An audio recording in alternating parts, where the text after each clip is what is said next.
இன்றைக்கு நோயை பற்றிய புரிதல் தேவை. பொதுவாக சர்க்கரை நோய் அப்படின்னு வரும்போது 2-3 விஷயங்களை தான் நம்ம கவனிக்கிறோம். என்ன கவனிக்கிறோம்?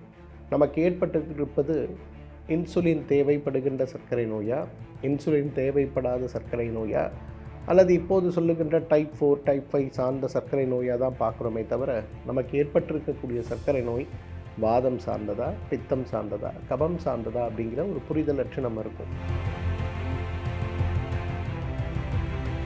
என்னோடய வீட்டில் என்னுடைய தாத்தாவுக்கு அப்பாவுக்கு சுகர் இருக்குது. அவங்க வீட் சாப்பிட்டா சுகர் ரொம்ப ஷூட்டப் ஆகுது, ஆனால் ரைஸ் சாப்பிட்டா சுகர் குறையுது.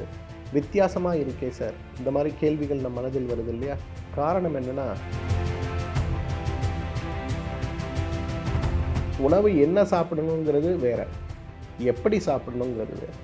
இன்றைக்கி சர்க்கரை நோயாளிகள் பெரும்பாலும் இன்றைக்கி எந்த ஒரு மாடர்ன் மெடிசன் ஹாஸ்பிட்டலுக்குள்ளே நீங்கள் போனாலும் அங்கே இருக்கக்கூடிய டயட்டீஷியன் முதல்ல கொடுக்கக்கூடிய உணவு என்ன? காலையில் 2 இட்லி, மதியம் குறைந்த அளவு சாப்பாடு, இரவு கோதுமை தோசை அல்லது கம்பு தோசை சாப்பிடுங்க. ஆனால் இதை சாப்பிட்டும் கூட சர்க்கரை குறையவில்லைங்கிற வருத்தம் நம்மில் நிறைய பேருக்கு உண்டு இல்லையா? ஒரு நாளைக்கு ஒரு முறை கூட மலம் போல் 2 நாளைக்கு ஒரு முறை தான் போகுதுன்னு இந்த நிலையில் இருக்கிறது யாராக இருந்தாலும், ஒரு வேளை சர்க்கரை நோயாளியாக நீங்கள் இருக்கீங்கன்னா உங்களோட பிளட் சுகரை டெஸ்ட் பண்ணி பாருங்கள். எப்போவுமே 200க்கு மேலே தான். மருந்து சாப்பிட்றோம், உடற்பயிற்சி செய்கிறோம், கட்டுப்பாடாக இருக்கும், இன்சுலின் ஊசி கூட போடுறோம். ஆனால் மலச்சிக்கலை நம்ம சரியாக கவனிக்கலைன்னா அந்த மலச்சிக்கல் நமக்கு மிகப்பெரிய அளவில்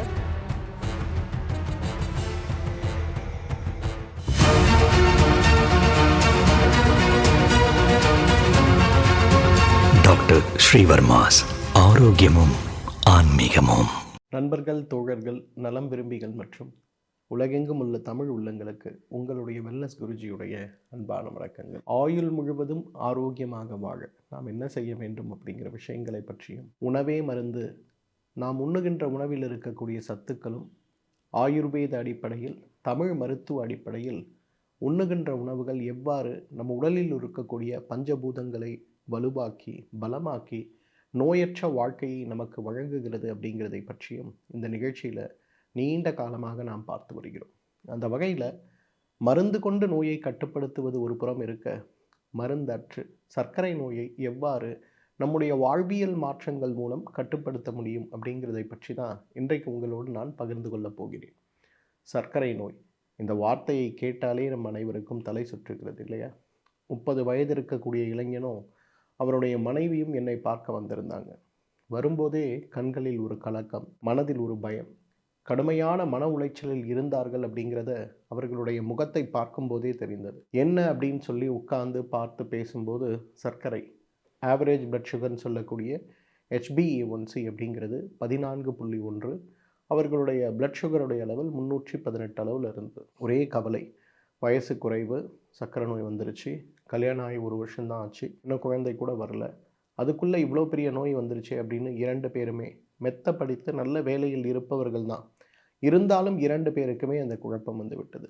என்ன ஆச்சு அப்படின்னு உட்கார வச்சு அவர்களோடு பேசி சர்க்கரை நோயை கட்டுப்படுத்த, சர்க்கரை நோயை குணப்படுத்த, குறிப்பாக மெஹனில் டயாபெட்டிஸ் ரிவர்சல்னு சொல்லக்கூடிய ஆரம்ப நிலை சர்க்கரை நோயாக இருக்கும்போது, டைப் 2 டயாபெட்டிஸாக இருக்கும்போது அதை மாற்றுவதற்கு நாம் எடுக்க வேண்டிய முயற்சிகள் சார்ந்த விஷயங்களை அவர்களுக்கு சொல்லிக் கொடுக்கும்போது, அதை அவர்கள் பின்பற்றிய போது ஏற்பட்ட மாற்றத்துடைய பலன் அப்படிங்கிறது வார்த்தையால் விவரிக்க முடியாது. இன்றைக்கு எல்லாருமே நமக்கு ஒரு நோய்கள் ஏற்படும் போது இந்த நோய்களை குணப்படுத்துவதற்கு மருந்துகள், மாத்திரைகள் இந்த மாதிரி விஷயத்தில் தான் கவனங்கள் எடுக்கிறோமே தவிர, நாம் யாருமே நாம் சுயமுயற்சியாக நம்முடைய ஆரோக்கியத்திற்கு செய்ய வேண்டிய முயற்சிகளை பற்றி பெரும்பாலும் கவலைப்படுவது கிடையாது. அந்த வகையில் இன்றைக்கு நான் சொல்லிக் கொடுக்கக்கூடிய இந்த 10 விஷயங்களை ஒரு பேப்பர் பேனா எடுத்துக்கோங்க. நான் சொல்லக்கூடிய விஷயங்களை நோட் பண்ணுங்கள். இந்த விஷயங்களை முறையாக உங்களால் ஃபாலோ பண்ண முடியும்னா, மிகப்பெரிய அளவில் மாத்திரை சாப்பிட்டு கொண்டிருந்தாலும், நீண்ட கால சர்க்கரை நோயாளியாக இருந்தாலும் சர்க்கரையை கட்டுப்படுத்துவது மட்டுமல்ல, வேகமாக சர்க்கரையை குணப்படுத்தக்கூடிய வழிமுறைகள் என்னங்கிறத நான் சொல்லித்தரேன். இந்த வகையில் முதல்ல இன்றைக்கு சர்க்கரையை கட்டுப்படுத்தக்கூடிய, மருந்தற்று கட்டுப்படுத்தக்கூடிய 10 வழிகளை நாம் பார்ப்போம். முதலாவது, இன்றைக்கு நோயை பற்றிய புரிதல் தேவை. பொதுவாக சர்க்கரை நோய் அப்படின்னு வரும்போது 2-3 விஷயங்களை தான் நம்ம கவனிக்கிறோம். என்ன கவனிக்கிறோம்? நமக்கு ஏற்பட்டிருப்பது இன்சுலின் தேவைப்படுகின்ற சர்க்கரை நோயா, இன்சுலின் தேவைப்படாத சர்க்கரை நோயா, அல்லது இப்போது சொல்லுகின்ற டைப் 4 டைப் 5 சார்ந்த சர்க்கரை நோயாக தான் பார்க்குறோமே தவிர, நமக்கு ஏற்பட்டிருக்கக்கூடிய சர்க்கரை நோய் வாதம் சார்ந்ததா, பித்தம் சார்ந்ததா, கபம் சார்ந்ததா அப்படிங்கிற ஒரு புரிதலற்று நம்ம இருக்கும். நம்ம எல்லார்கிட்டேயும் ஒரு கேள்வி இருக்கும். கோதுமை சாப்பிட்டால் சர்க்கரை குறையும்னு சொல்கிறாங்க சார். ஆனால் நான் கோதுமை தான் சாப்பிட்றேன், என்னுடைய சர்க்கரை உயர்கிறது. என்னோடய வீட்டில் என்னுடைய தாத்தாவுக்கு அப்பாவுக்கு சுகர் இருக்குது. அவங்க வீட் சாப்பிட்டா சுகர் ரொம்ப ஷூட்டப் ஆகுது, ஆனால் ரைஸ் சாப்பிட்டா சுகர் குறையுது. வித்தியாசமாக இருக்கே சார். இந்த மாதிரி கேள்விகள் நம் மனதில் வருது இல்லையா?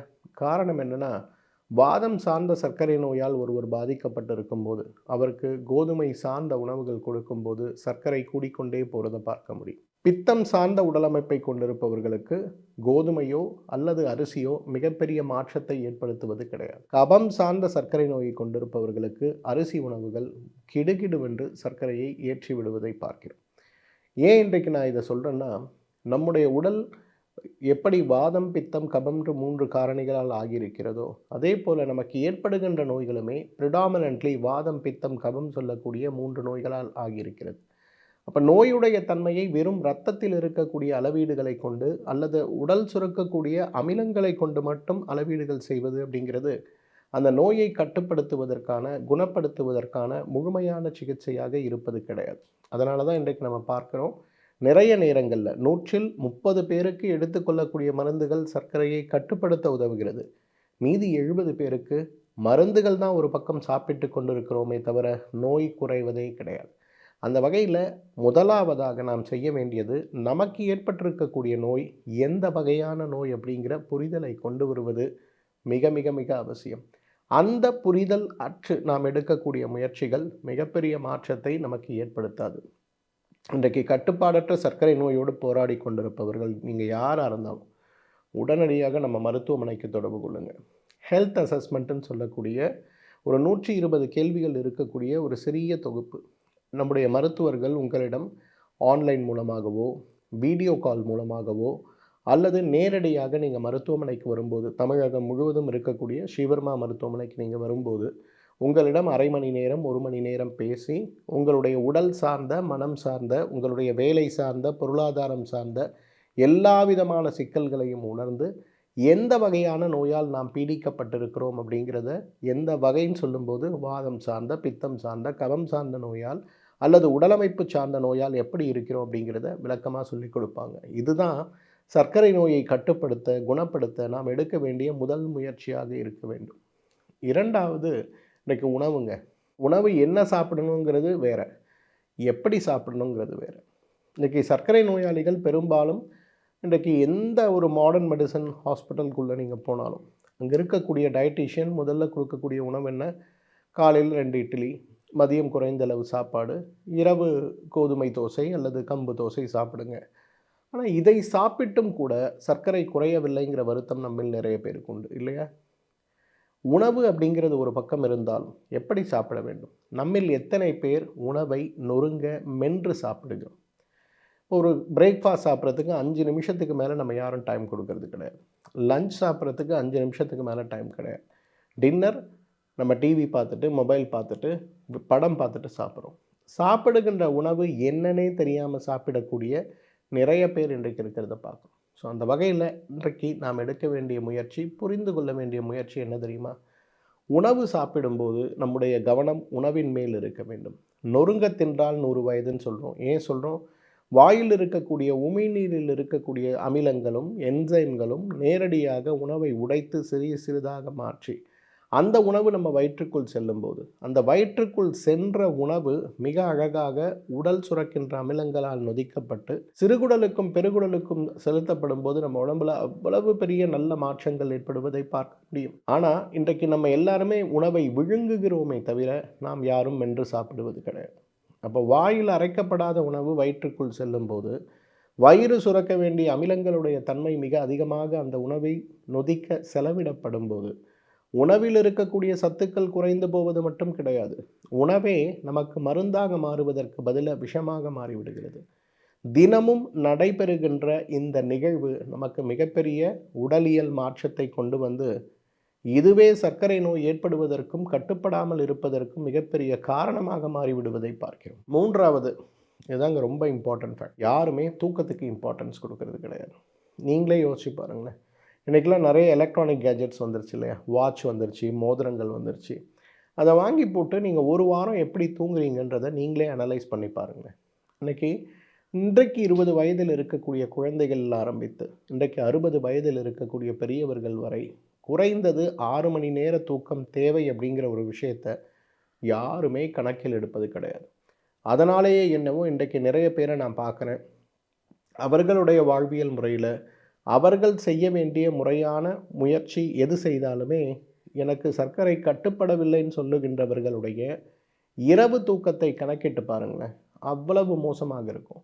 11 மணிக்கு போவாங்க, இல்லை 12 மணிக்கு தூங்குவாங்க, 6 மணிக்கு எழுந்திருப்பாங்க. என்ன சொல்லுவாங்க? சார் நான் 6 மணி நேரம் கம்ஃபர்டபுளாக தூங்கிட்டேன் சார், எனக்கு ஒன்றும் பிரச்சனை இல்லை அப்படிம்பாங்க. ஆனால் உண்மையாக நம்ம பார்த்தோம்னா இந்த 6 மணி நேர தூக்கத்தில் கூட குரட்டை காரணமாக, சிறுநீர் கழிப்பதன் காரணமாக 2 மணி நேரத்திற்கு ஒரு முறையாவது கழிப்பறையை தேடி ஓட வேண்டிய தேவை நிறைய பேருக்கு இருக்கிறத பார்க்குறோம். ஸோ இன்றைக்கு நாம் புரிந்து கொள்ள வேண்டிய, நிச்சயமாக நாம் புரிந்து கொள்ள வேண்டிய ஒரு விஷயம் என்னென்னா, சர்க்கரையை கட்டுப்படுத்துதல் அப்படிங்கிறது மருந்து சார்ந்த, ஊசி சார்ந்த விஷயம் மட்டுமல்ல, தூக்கம் சார்ந்த விஷயமும் கூட.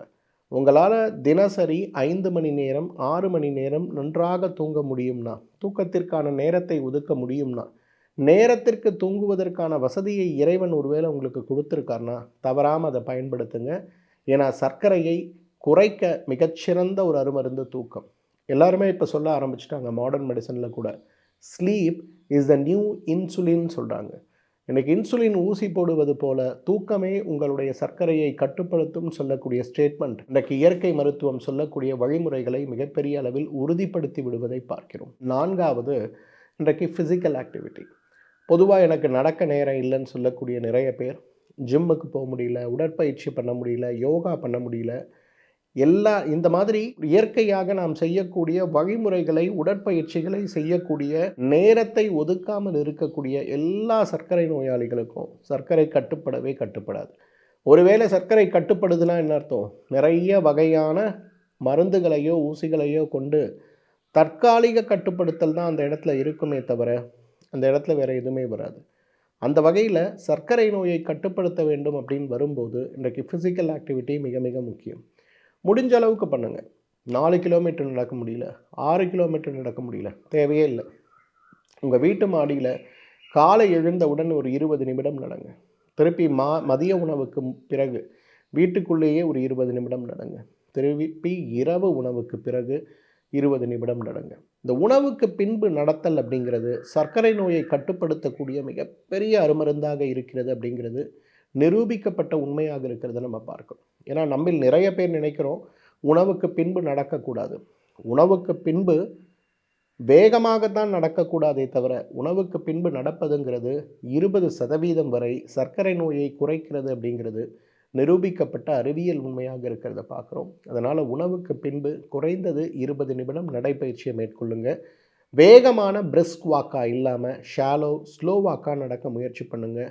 உங்களுக்கும் ஜீரணத்திற்கு அது உதவி செய்யும். அதே நேரத்தில் சர்க்கரையையும் குறைக்க உதவுறதை நம்ம பார்க்க முடியும். 5வது, ரொம்ப இம்பார்ட்டன்ட். இன்றைக்கி நாம் அனைவருமே நம் நாக்குக்கு அடிமை இல்லைங்களா? சர்க்கரை நோயோடு நாம் போராடும்போது பெரும்பாலும் பார்த்திங்கன்னா நம்ம என்ன பண்ணுவோம்? டாக்டர்ஸ் எதை சாப்பிடாதீங்கன்னு சொல்கிறோமோ கரெக்டாக அதை தான் சாப்பிட ஆரம்பிப்போம். பழங்கள் சாப்பிடாதீங்க, ஏதோ கோடைக்காலம் வந்துருச்சு, மாம்பழம் சாப்பிடாதீங்கன்னா சார் ஒரே ஒரு துண்டு சார், வாரத்துக்கு ஒரு நாள் சார். அப்போ என்ன ஆக ஆரம்பிக்குது? நம்ம உடம்பில் இருக்கக்கூடிய சர்க்கரை கட்டுப்பாடற்ற சர்க்கரையாக மாறுவதற்கு நம்முடைய சிறு சிறு உணவு பழக்கங்கள் ஒரு காரணமாக இருக்கிறத பார்க்கணும். அப்யூஸ் பண்ணாமல் சாப்பிடக்கூடிய வழிமுறையை நம்ம புரிஞ்சுக்கணும். ஃபார் எக்ஸாம்பிள், இன்றைக்கி அரிசி உணவு தான் எனக்கு பிடிக்கும். 40-50 வருஷமாக அரிசி இல்லாத வாழ்க்கையே கிடையாது. திடீர்னு நீங்கள் அரிசியை நிறுத்த சொன்னால் நான் என்ன பண்ணுறது? அரிசி சாப்பிடுங்க, தாராளமாக சாப்பிடுங்க. ஆனால் ஒரு பகுதி அரிசி நீங்கள் எடுத்தீங்கன்னா 3 பகுதி நார்ச்சத்து இருக்கக்கூடிய காய்கறிகளையும் கீரைகளையும் எடுத்து அது கூட கொஞ்சம் தேவையான அளவுக்கு பழங்களை, அதாவது சர்க்கரையை அதிகப்படுத்தாத பழங்களை உணவோடு எடுக்க முடியுமான்னு பாருங்கள். உதாரணத்துக்கு நான் சொல்லுவேன், இன்றைக்கு காலை உணவாக இட்லி தோசை சாப்பிடுவதற்கு பதிலாக காலை உணவாக ரா வீகன் டயட்டுன்னு சொல்லக்கூடிய சமைக்காத காய்கறிகளை அல்லது தேங்காய் ஒரு அரை மூடி துருவியது அது கூட வெள்ளரிக்காய் அல்லது கேரட் ஒரு 200 கிராம், அது கூட பச்சை வேர்க்கடலை, தண்ணீரில் ஊற வைத்த வேர்க்கடலை ஒரு 50 கிராம் அளவுக்கு சாப்பிடுங்களேன். உங்களுக்கு தேவையான நார்ச்சத்து, உங்களுக்கு தேவையான ஆற்றல், உங்களுக்கு தேவையான எல்லா வகையான சத்தும் இருக்கக்கூடிய, புரதம் உட்பட இருக்கக்கூடிய, கொழுப்பு உட்பட இருக்கக்கூடிய ஒரு சமநிலை உணவாக அது இருக்கும்போது உங்கள் சர்க்கரையை குறைக்க பெரிய அளவில் உதவி செய்வதை பார்க்க முடியும்.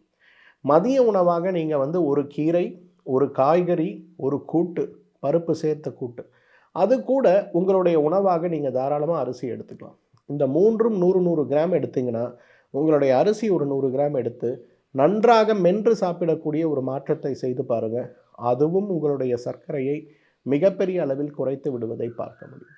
ஸோ உணவில் காம்ப்ரமைஸ் பண்ண முடியலங்கிற மன வருத்தம் இல்லாமல் உணவை பேலன்ஸ் செய்யக்கூடிய வகையில் உங்களுடைய உணவு முறையை நீங்கள் மாற்ற முடியும்னா மிகப்பெரிய அளவில் சர்க்கரை நோய் குறைந்து போய் விடுவதை பார்க்க முடியும். 6வது, தண்ணீரே சர்க்கரை நோயை கட்டுப்படுத்த மிகப்பெரிய மருந்து. தண்ணீரை ஒரு மருந்தாக நம்ம யாரும் நினைத்து கூட பார்ப்பது கிடையாது. வாதம் சார்ந்த உடலமைப்பை கொண்டிருப்பவர்களுக்கு வெந்நீர் ஒரு மிகச்சிறந்த மருந்துன்னு சொல்லலாம். பித்தம் சார்ந்த உடலமைப்பை கொண்டிருப்பவர்களுக்கு தண்ணீர் ஒரு மிகச்சிறந்த மருந்து. கபம் சார்ந்த உடலமைப்பை கொண்டிருப்பவர்களுக்கு அகெயின் வெந்நீர் ஒரு மிகச்சிறந்த மருந்துன்னு சொல்லலாம். வெந்நீராக நாம் குடிக்க ஆரம்பிக்கும் போது உடலில் இருக்கக்கூடிய வளர்சிதை மாற்றங்கள் மற்றும் மாறுவது கிடையாது. நம்முடைய செரிமான சக்தியும் செரிமானத்தின் போது உடல் சுரக்கக்கூடிய அமிலங்களை தவிர்த்து உணவிலிருந்து சுரக்கக்கூடிய அமிலங்களை முழுமையாக உடல் கிரகித்து உடல் ஆரோக்கியப்படுத்துவதற்கு ஒரு கேட்டலிஸ்டாகவே தண்ணீர் நமக்கு உதவி செய்கிறத பார்க்குறோம். அந்த வகையில் உணவுக்கு முன் தண்ணீர் குடிப்பது அப்படிங்கிறது இன்றைக்கு செரிமானத்தை தூண்டி நமக்கு ஆரோக்கியத்தை மீட்டு கொடுக்கறத பார்க்க முடியும். அதனால் உணவு அப்படிங்கிறது எவ்வளவு முக்கியமோ தண்ணீர் என்பதும் அவ்வளவு முக்கியம். Warm water is the new insulin அப்படின்னு சொல்கிறாங்க. உணவின் போது ஒரு வாய் உணவு சாப்பிடும்போது அடுத்த வாயாக வெந்நீர் குடித்து மீண்டும் உணவு மீண்டும் வெந்நீர் குடிக்கக்கூடிய ஒரு வகையான பழக்கம் ஜப்பானிய கல்ச்சரில் சர்க்கரை நோயை கட்டுப்படுத்த, உடல் எடையை கட்டுப்படுத்த பரிந்துரைக்கக்கூடிய இயற்கை மருத்துவ சிகிச்சையாக இருக்கிறத பார்க்கணும். அந்த வகையில் வேகமாக உடல் எடை குறைய வேண்டும் நினைக்கிறவங்க சர்க்கரை நோயாளிகள் பெரும்பாலும் இந்த தண்ணீர் அல்லது வெந்நீரை மருந்தாக பயன்படுத்துகின்ற ஒரு வழக்கத்தை கொண்டு வர வேண்டும். என் உடம்புக்கு எது சார் நல்லது? ஹெல்த் அசஸ்மெண்ட் பண்ணுங்கள். உடம்பு வாதமா பித்தமா கபமான்னு தெரிஞ்சுக்குங்க. அதன் பொறுத்து மருத்துவர்கள் பரிந்துரைப்பது படி வெந்நீரோ தண்ணீரோ குடிக்க ஆரம்பிங்க. பெரிய மாற்றம் ஏற்படுவதை பார்க்க முடியும். 7வது, மூச்சு பயிற்சி. இன்றைக்கு பிராணாயாமத்தை போல உடல் ஆரோக்கியத்தை மேம்படுத்தக்கூடிய மிகப்பெரிய வழிமருந்துகள் உணவுகள் ஏதாவது இருக்கான்னு கேட்டால் கேள்விக்குறிதாங்க. இன்றைக்கு பிராணாயாமம் அப்படின்னா என்ன? இன்றைக்கு பிராணாயாமம் அப்படிங்கிறது உடல் நம்ம உடம்புல பிராணசக்தியை உருவாக்குகிறது. பிராணசக்திங்கிறது வெறும் மூச்சு இல்லை. பிராணசக்தி உடலால் உருவாக்கக்கூடிய சக்தி. நேரடியாக நாம் சாப்பிடுகின்ற உணவிலிருந்து உருவாகக்கூடிய சக்தி, மூச்சுக்காற்றின் மூலம் உருவாகக்கூடிய சக்தி, பிரபஞ்சத்திலிருந்து நாம் எடுத்துக்கொள்ளக்கூடிய சக்தின்னு இந்த 3 சக்திகளும் ஒன்றாக சேர்ந்து நம் உடலில் உருவாக்கக்கூடிய சக்திக்கு பேர் தான் பிராணசக்தின்னு பேர். இந்த பிராணசக்தி சீராக இருக்கும்போது நம்ம உடம்புல மிகப்பெரிய அளவு நல்ல மாற்றங்கள் ஏற்படுவதை பார்க்க முடியும். இந்த பிராணசக்தி சீராக நமக்கு உடம்புல இருந்தாலே சர்க்கரை நோய் கட்டுப்பாட்டுக்குள் வந்து விடுவதை பார்க்க முடியும். இன்சுலின் சார்ந்த சர்க்கரை நோயை விட இன்சுலின் இல்லாத சர்க்கரை நோயாளிகளுக்கு இந்த பிராணாயாமம் மிகப்பெரிய அளவில் உதவி செய்வதை பார்க்க முடியும். காலையில் ஒரு 20 நிமிடம் பிராணாயாமம், மதியம் முடிந்தால் ஒரு 20 நிமிடம் உணவுக்கு முன்பு பிராணாயாமம், மாலை நேரங்களில் வீட்டுக்கு வந்த பிறகு ஒரு பிராணாயாமம், இரவு தூங்குவதற்கு முன்பு ஒரு 5 நிமிடம் யோக நித்திரை சார்ந்த பிராணாயாமம்னு 4 விஷயங்களை நம்மளால் பண்ண முடியும்னா மிகப்பெரிய அளவில் நம்முடைய ஆரோக்கியம் மேம்படுவது மட்டுமல்ல, மிகப்பெரிய அளவில் நம்முடைய சர்க்கரை நோயும் கட்டுப்பாட்டுக்கு வந்து விடுவதை பார்க்க முடியும். 8வது, கழிவு நீக்கம். எப்பொழுதாவது மலச்சிக்கலில் நீங்கள் இருக்கும்போது ஒரு நாளைக்கு ஒரு முறை கூட மலம் போல 2 நாளைக்கு ஒரு முறை தான் போகுதுன்னு அந்த நிலையில் இருப்பவர்கள் யாராக இருந்தாலும், ஒரு வேளை சர்க்கரை நோயாளியாக நீங்கள் இருக்கீங்கன்னா உங்களோட பிளட் சுகரை டெஸ்ட் பண்ணி பாருங்களேன். எப்போவுமே 200க்கு மேலே தான் இருக்கும். மருந்து சாப்பிட்றோம், உடற்பயிற்சி செய்கிறோம், கட்டுப்பாடாக இருக்கும், இன்சுலின் ஊசி கூட போடுறோம். ஆனால் மலச்சிக்கலை நம்ம சரியாக கவனிக்கலைன்னா அந்த மலச்சிக்கல் நமக்கு மிகப்பெரிய அளவில் இந்த சர்க்கரையை அதிகப்படுத்துவதற்கு வாய்ப்பு இருக்குது. அப்போ சர்க்கரை குறைய வேண்டும் அப்படின்னு நினச்சோன்னா தினசரி மலம் சீராக உடலிலிருந்து வெளியேறுவதற்கான முயற்சியை செய்யணும். மலம் சீராக உடலிலிருந்து வெளியேற வேண்டிய முயற்சி அப்படின்னு வரும்போது அந்த முயற்சிக்கு நாம் எடுக்க வேண்டிய சுலபமான வழி தான் கடுக்காய் சூரணம். ஒரு கிராம் கடுக்கா ஒரு டேபிள் ஸ்பூன் கடுக்கா சூர்ணம் சாப்பிடுங்க. இல்லை உணவில் நிறைய நார்ச்சத்தை சாப்பிடுங்க. இல்லை காலை எழுந்தவுடன் லெமன் வாட்டர் சாப்பிடுங்க. ஏதாவது ஒன்று பண்ணுங்க. நல்ல மாற்றம் ஏற்படுவதை பார்க்க முடியும். மலச்சிக்கல் இல்லாமல் இருந்தாலே சர்க்கரை நோய் குறையும் அப்படிங்கிற விஷயத்தை நம்ம முதல்ல புரிஞ்சு தினசரி வாழ்க்கையில் நம்ம பயன்படுத்த முடியுமான்னு பாருங்கள். 9வது, இன்றைக்கி நம்ம எல்லாருக்கும் இருக்கக்கூடிய மற்றும் ஒரு கெட்ட பழக்கம் என்ன தெரியுமா? ஓய்வு எடுப்பதே கிடையாது. இன்றைக்கு ஒரு ஞாயிறு விடுமுறை வரும்போது அல்லது ஒரு வார கடைசியில் 2 நாட்கள் விடுமுறை வரும்போது நம்மில் எத்தனை பேர் அந்த விடுமுறையை நம்முடைய ஆரோக்கியத்திற்காக செலவு செய்கிறோம்? செகண்ட் சாட்டர்டே சண்டே வரும்போது பார்த்தீங்கன்னா மொத்த நெடுஞ்சாலையில் கூட்டம் அலைமோதுவதை நான் பார்க்குறேன். ஒரு 10 வருடத்திற்கு முன்பு விடுமுறை நாட்களில் டிராஃபிக் அவ்வளவு குறைவாக இருக்கும். ஆனால் இன்றைக்கு விடுமுறை நாட்களில் டிராஃபிக் 4 மடங்கு அதிகமாகிறது. அப்போ ஓய்வெடுக்கக்கூடிய ஒரு குணமும் ஒரு மனமும் இல்லாத ஒரு சமூகமாக நாம் மாறிய பிறகு அந்த ஓய்வுங்கிறது நம்முடைய எனர்ஜியை ரீஸ்டோர் பண்ணுறதுக்காக இருக்கக்கூடிய ஒரு முக்கிய நிகழ்வு அப்படிங்கிறத மறந்து போன ஒரு சமூகமாக மாறிவிட்டோம். எல்லார்கிட்டேயும் இன்றைக்கி 2 வீலர் இருக்குது, எல்லார்கிட்டேயும் கார் இருக்குது, நிறைய பேர்கிட்ட பணம் இருக்குது. ஆனால் என்ன இல்லை? ஓய்வெடுக்கணுங்கிற மனப்பான்மை இல்லை. சர்க்கரை நோயாளிகளுக்கு ஓய்வே ஒரு மிகச்சிறந்த மருந்து. நீங்கள் முறையாக ஓய்வெடுத்து அந்த ஓய்வுக்கு ஏற்றால் போல் உங்களுடைய வாழ்வியல் முறையை கொஞ்சம் மாற்றிக்க முயற்சி பண்ணிங்கன்னா, குறிப்பாக பெண்கள், வேலைக்கு போகின்ற பெண்கள், மெனோபாஸ் நேரத்தில் சர்க்கரை நோயை கட்டுப்படுத்த முடியாமல் போராடி கொண்டு இருக்கக்கூடிய பெண்கள் ஓய்வுக்கு முக்கியத்துவம் கொடுங்க. வீட்டில் இருக்கக்கூடிய ஆண்கள் ஒரு விஷயத்தை புரிஞ்சுங்க. இன்றைக்கு பெண்களுடைய உடல் ஆரோக்கியம் தான் உங்கள் குடும்பத்துடைய உண்மையான சத்து. அந்த மாதிரி நிலையில் இருக்கக்கூடிய பெண்கள் யாராவது இருக்காங்கன்னா அவங்களுக்கு நல்ல ஓய்வை கொடுங்க. அந்த ஓய்வு அவங்களுக்கு மிகப்பெரிய மாற்றத்தை உடலில் கொண்டு வரும். அதை நீங்கள் புரிந்து செய்ய ஆரம்பிச்சிங்கன்னா அவ்வளவு பெரிய மாற்றத்தை பார்க்க முடியும். 10வது, டீடாக்ஸ் செய்யுங்க. இன்றைக்கி டீடாக்ஸை பற்றி நான் நிறைய சொல்லியிருக்கேன். உடல் கழிவு நீக்கம் அப்படிங்கிறது தான் இன்றைக்கு உறுப்புகளுடைய செயல்பாடை முழுமையாக மாற்றி நம் ஆரோக்கியத்தை மீட்டெடுக்கக்கூடிய முக்கியமான விஷயம் அப்படிங்கிறத நம்மில் நிறைய பேர் உணர்வதே கிடையாது.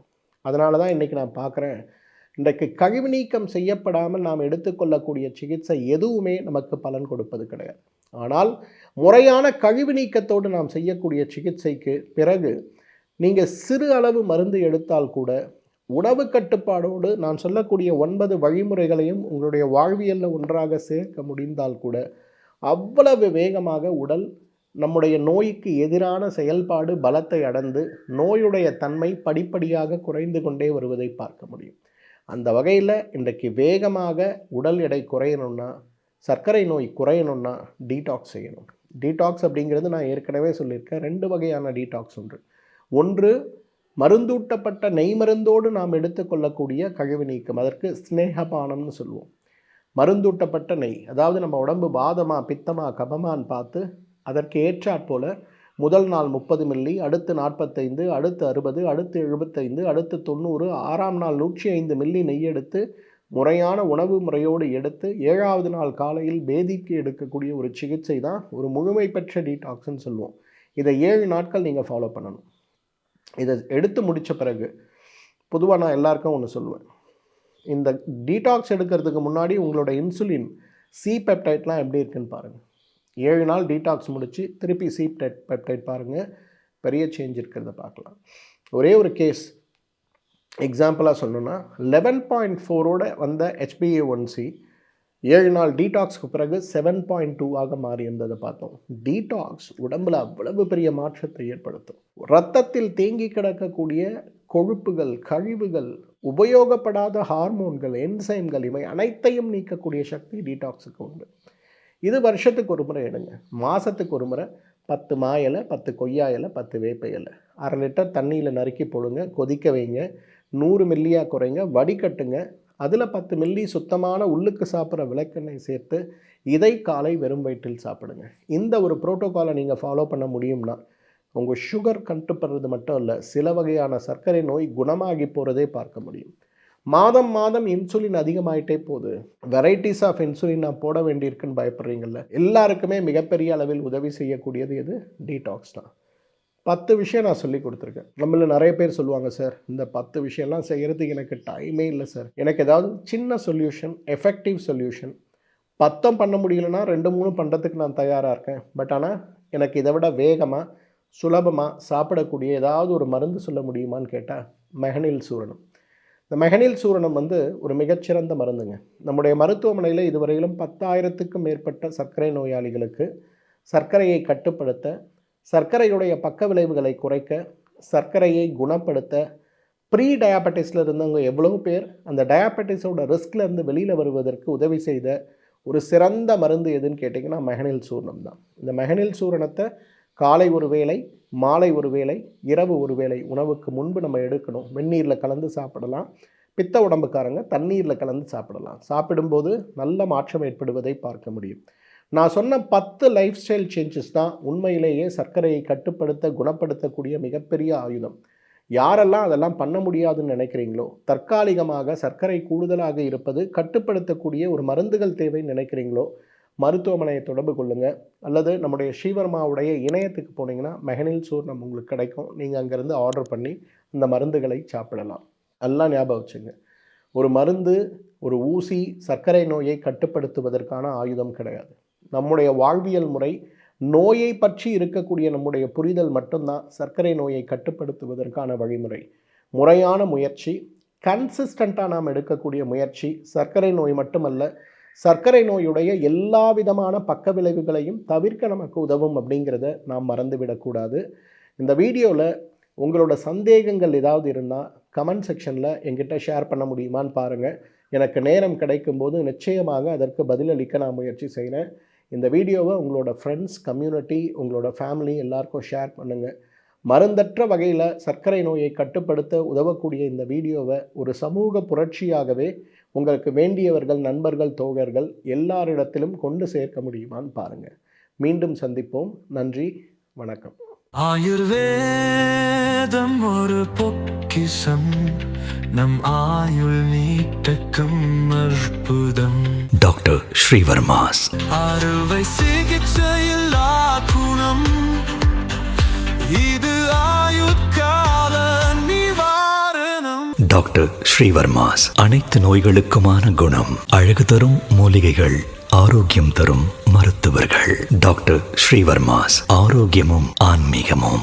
ஸ்ரீ வர்மா ஆயுர்வேதா மருத்துவமனையின் வெல்னஸ் குருஜி அவர்களை மார்ச் மாதம் 2ஆம் வாரம் 9ஆம் தேதி திங்கட்கிழமை காலை 7 மணி முதல் இரவு 9 மணி வரை கோடம்பாக்கத்திலும், 11ஆம் தேதி புதன்கிழமை காலை 8 மணி முதல் மாலை 5 மணி வரை தஞ்சாவூரிலும், 12ஆம் தேதி வியாழக்கிழமை காலை 7 மணி முதல் மாலை 4 மணி வரை கும்பகோணத்திலும், 13ஆம் தேதி வெள்ளிக்கிழமை காலை 7 மணி முதல் மாலை 4 மணி வரை சிதம்பரத்திலும், 14ஆம் தேதி சனிக்கிழமை காலை 6 மணி முதல் மாலை 6 மணி வரை பாண்டிச்சேரியிலும், 15ஆம் தேதி ஞாயிற்றுக்கிழமை காலை 7 மணி முதல் இரவு 9 மணி வரை கோடம்பாக்கத்திலும் சந்தித்து மருத்துவ ஆலோசனை மற்றும் ஆசி பெற தொடர்பு கொள்ள வேண்டிய தொலைபேசி எண்கள் 9500946634,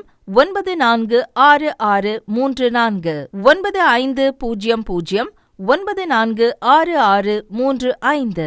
ஆச்சார்யா டாக்டர் ஸ்ரீ வர்மா அவர்களிடமும் வெல்னஸ் குருஜி அவர்களிடமும் நேரடியாக பயிற்சியும் ஆசியும் பெற்ற doctor Hemala Tiruvallur, doctor Aneesh Fathima Ambattur, doctor Surya Kodambakkam, doctor Jayaruba Manapakkam, doctor Mekala Velachery, doctor Jayakanthan Pondicherry, doctor Rizwana Tiruvannamalai, doctor Saraswathi Salem, doctor Mary Kalsa Trichy, doctor Abinasha Thanjavur, doctor Abina Mubisha Madurai, doctor Jebashin Nagercoil, doctor Malathi Coimbatore, doctor Kiruthika Hosur, doctor Guna Apsara Bangalore, doctor Navaneeth Hyderabad, doctor Siddhanath Mumbai.